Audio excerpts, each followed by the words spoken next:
Assalamualaikum warahmatullahi wabarakatuh. Selamat pagi anak-anak, salam sejahtera untuk kita semua.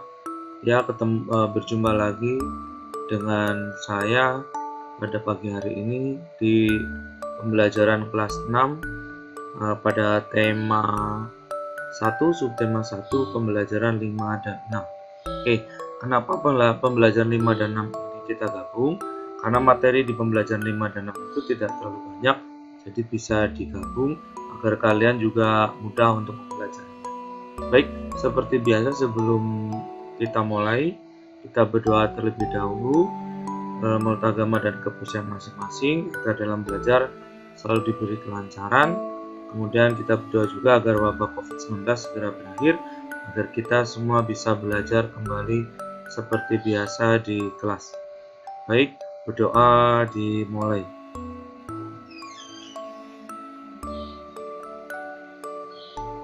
Selesai.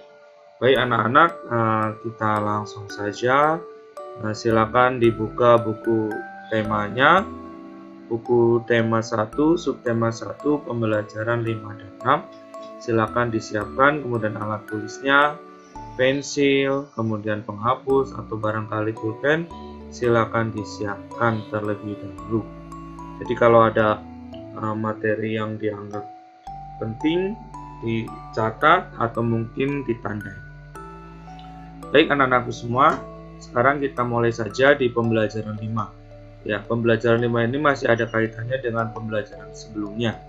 Nah, di pembelajaran 5, pertama kita kembali membahas tentang negara-negara ASEAN. Kemudian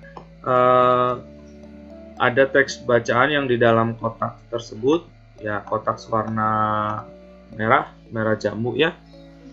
Jadi saya bacakan saja. Sebagian besar kawasan Asia Tenggara beriklim tropis. Ya, seperti kalian ketahui bahwa iklim di dunia itu ada iklim tropis dan iklim subtropis ya. Nah, termasuk di wilayah Asia Tenggara yang dilintasi oleh garis khatulistiwa, kita itu beriklim tropis. Curah hujan tinggi dan suhu udara panas. Ya, kalau ciri-ciri iklim tropis itu ya salah satunya adalah terdapat dua musim, yaitu musim panas dan musim penghujan. Hutan tropisnya kaya akan flora dan fauna. Flora tahu nggak artinya apa? Ayo, fauna apa? Flora apa? Fauna apa? Silakan kamu tuliskan di kolom komentar. Flora itu apa? Fauna itu apa? Ya. Oke. Hutan menghasilkan kayu dan rotan. Hanya Myanmar bagian utara yang beriklim subtropis. Jadi ini yang berbeda itu Myanmar bagian utara. Iklimnya adalah iklim subtropis. Hampir semua negara di wilayah Asia Tenggara itu memiliki laut.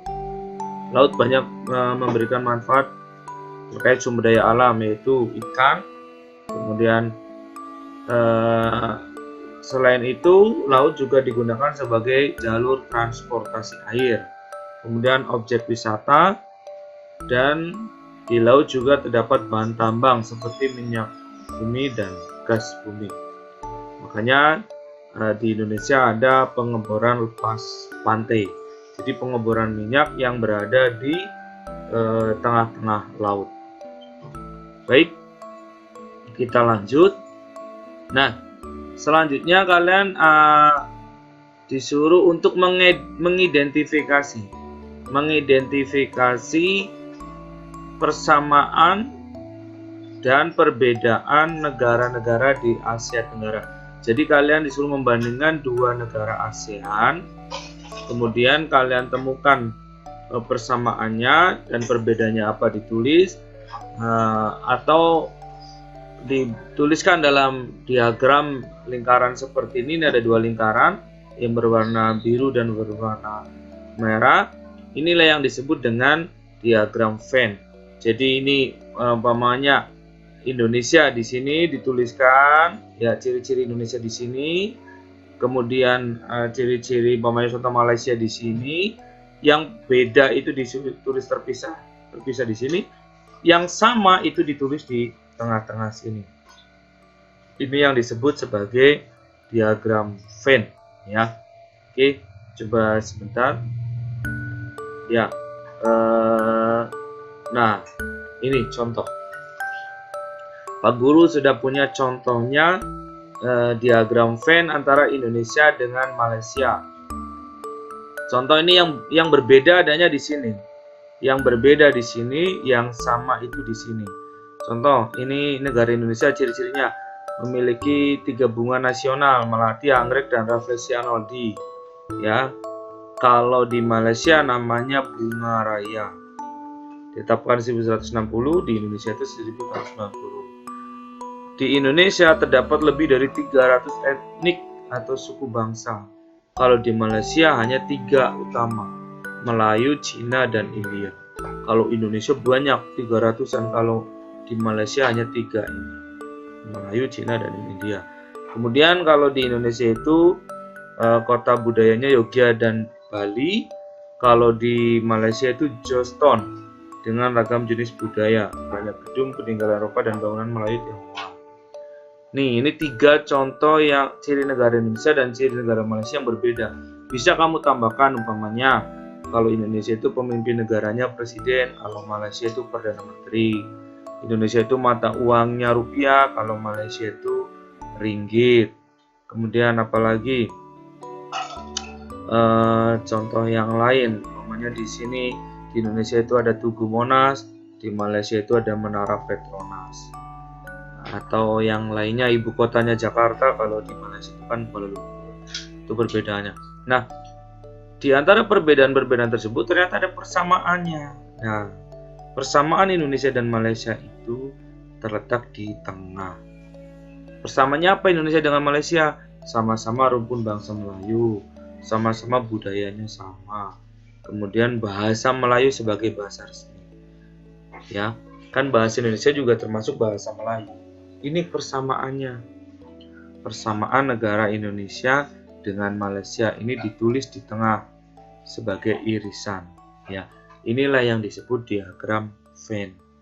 Ya, saya punya contoh satu lagi. Nah, ini persamaan atau mohon maaf, ini diagram Venn Indonesia dengan Singapura. Ya, perbedaannya anggrek sebagai bunga hias. Kalau di Singapura anggrek sebagai aromaterapi. Luas Indonesia 1,9 km persegi, 1,9 juta km persegi. Kalau luas Singapura hanya 700-an km persegi. Kemudian kalau di Indonesia itu bahasa Indonesia sebagai bahasa resmi. Kalau di Singapura itu bahasa resminya bahasa Inggris. Kemudian kalau di Indonesia itu wisatanya kekayaan budaya dan alam yang indah. Kalau di Singapura itu wisata modernisasi negara. Kemudian kalau di Indonesia itu presiden, Singapura itu perdana menteri. Kemudian kalau suku bangsanya Indonesia itu banyak, kalau Singapura itu Cina, Melayu, sama India, sama seperti Malaysia. Mata uang Indonesia itu rupiah, kalau Singapura itu dolar Singapura. Ya.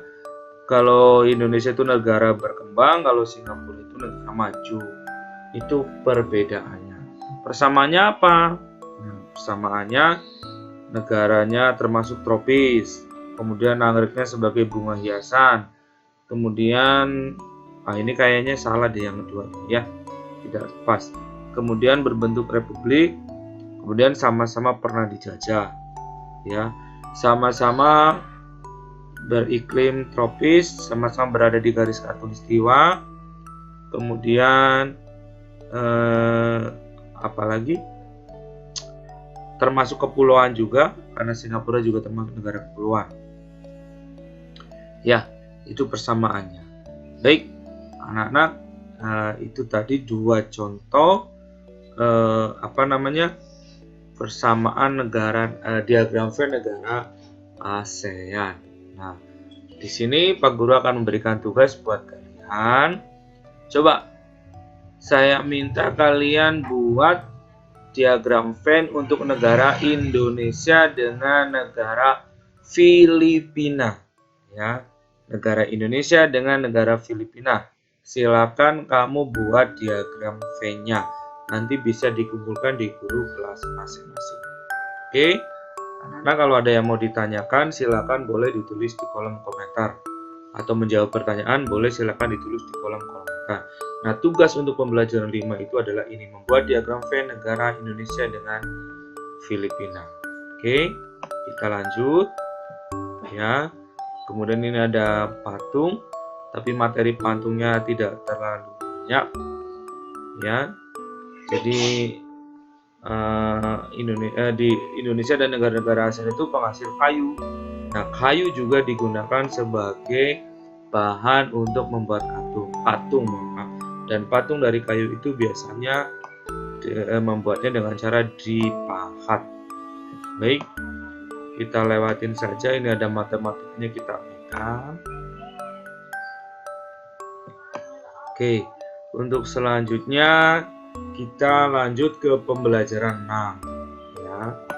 Pembelajaran 6. Baik, di pembelajaran 6 itu kita akan belajar tentang tumbuhan sebagai sumber energi. Nah, di sini ada juga mata pelajaran PJOK. Tapi ini tidak dibahas di sini. Kalian bisa dengan guru PJOK-nya karena PJOK terpisah dari tema. Nah, sekarang ini ada teks bacaan tentang tumbuhan sumber karbohidrat, protein, dan vitamin. Ya, ini ada gambarnya, gambar tentang tumbuhan atau buah-buahan ya. Di sini ada pisang, apel, anggur, jeruk, tomat, wortel, kentang, dan singkong ya. Oke. Nah, kalian disuruh membaca teks ini. Saya bacakan saja, kalian menyimak ya. Tumbuhan sumber karbohidrat, protein, dan vitamin. Manusia dan hewan memerlukan makanan untuk melakukan aktivitas sehari-hari. Oleh karena itu, jenis tumbuhan yang banyak mengandung sumber energi perlu dikonsumsi setiap hari. Ada beragam jenis tumbuhan yang mengandung karbohidrat, seperti padi, jagung, dan umbi-umbian. Manusia dan hewan juga memerlukan makanan yang cukup mengandung protein untuk pertumbuhannya, seperti untuk tumbuh tinggi, besar, dan mengganti sel-sel yang rusak dalam tubuh. Ada beragam jenis tumbuhan yang mengandung protein, sehingga membuat kita tumbuh sehat. Tumbuhan tersebut adalah kacang kedelai yang terdapat pada tahu dan tempe, kacang tanah, kacang merah, kacang hijau, serta jenis kacang-kacangan lain. Manusia membutuhkan jenis makanan yang mengandung vitamin. Vitamin diperlukan untuk menjaga kesehatan dan melindungi tubuh kita dari serangan berbagai penyakit. Ada beragam jenis tumbuhan yang mengandung vitamin untuk menjaga tubuh kita agar selalu sehat, yaitu sayuran dan buah-buahan. Sayuran dan buah-buahan tersebut meliputi bayam, kangkung, kacang panjang, terong, buncis, tomat, pepaya, mangga, apel, jeruk, dan banyak lagi. Ya, itu teks tentang makanan sebagai sumber karbohidrat, protein, dan vitamin. Silakan kalian bisa baca ulang sendiri di buku masing-masing atau kembali menyimak. Nah, dari teks bacaan tersebut, kalian disuruh membuat atau menyimpulkan atau mengidentifikasi ide pokok dari masing-masing paragraf tersebut, kemudian kamu buat kesimpulannya. Kalau kita identifikasi ada 3 paragraf dari teks tersebut. Nah, kamu cari ide pokoknya, kemudian kamu buat kesimpulannya. Kamu cari juga yang kedua ide pokoknya apa, kesimpulannya apa. Yang ketiga apa, ide pokoknya, kesimpulannya apa. Ya, itu ada contohnya kemarin di pembelajaran 2 kalau tidak salah ya. Tentang ide pokok, kamu silakan baca lagi ide pokok itu seperti apa, kesimpulan seperti apa. Nah, biasanya di pokok itu berada di awal paragraf dan biasanya di tengah paragraf dan juga di akhir paragraf. Silakan kamu temukan ide pokoknya, kemudian dituliskan, lalu buat kesimpulan dari paragraf tersebut di sini. Ini tugas untuk pembelajaran ke-6 ya. Nanti kalian kumpulkan ke guru kelas masing-masing. Baik, tugasnya itu saja. Kemudian untuk yang gabungkan ini tidak usah kalian gabungkan. Cukup itu saja ya. Kemudian Ini tentang rencana penerapan sila persatuan Indonesia di sekolah. Ini juga tidak usah karena ini dikerjakan kelompok di sekolah. Tidak perlu kamu kerjakan, jadi hanya itu aja tugasnya. Jadi pembelajaran 6 itu sangat singkat sekali, hanya membaca teks yang tadi, karbohidrat. Kemudian kalian ini teks ini, kemudian kalian identifikasi ide pokok dan kesimpulannya. Cara mengidentifikasi ide pokok dan kesimpulan kalian bisa baca kembali materi yang sebelumnya, kalau tidak salah itu ada di pembelajaran kedua. Ya, oke. Ini saya rasa cukup untuk pembelajaran 6. Saya akan coba lihat lagi ya, yang pembelajaran 2 tentang ide pokok untuk kalian bisa. Oh ini. Nah ini tentang ide pokok. Jadi ini contoh paragrafnya. Jagung merupakan salah satu tanaman yang dijadikan bahan makanan pokok di berbagai daerah, juga di Indonesia. Contohnya penduduk Pulau Madura menjadikan jagung sebagai makanan pokoknya. Jagung merupakan salah satu tanaman penghasil karbohidrat yang sangat diperlukan oleh tubuh. Nah, ide pokoknya ini ada di awal kalimat ya. Ya, jagung merupakan salah satu makanan pokok masyarakat Indonesia. Ini ide pokoknya nih, ada di awal paragraf. Ya, di kalimat pertama ini ide pokoknya. Kesimpulannya, dari ini semua, jadi kesimpulannya jagung sangat penting di Indonesia. Nah, ini contoh cara menentukan ide pokok dan membuat kesimpulan. Nah, ini contohnya, ini ada di halaman berapa? 41. Lalu ini contoh ini kamu jadikan bahan referensi untuk mengerjakan tugas di pembelajaran 6 tadi. Ya, kamu jadikan sumber atau contoh untuk mengerjakan ini. Tugas di pembelajaran 6 halaman 58. Ya. Oke, anak-anakku semua, demikian tadi materi pembelajaran 5 dan 6. Saya rasa cukup jelas. Kalaupun ada yang mau ditanyakan silahkan tulis di kolom komentar. Saya rasa cukup. Terima kasih. Kita bertemu lagi di pembelajaran berikutnya, yaitu tema 1 subtema. Terima kasih atas perhatiannya. Tetap jaga kesehatan, patuhi protokol kesehatan dari pemerintah, pakai masker, ya, cuci tangan, jaga jarak, dan tetap di rumah saja. Terima kasih. Assalamualaikum warahmatullahi wabarakatuh.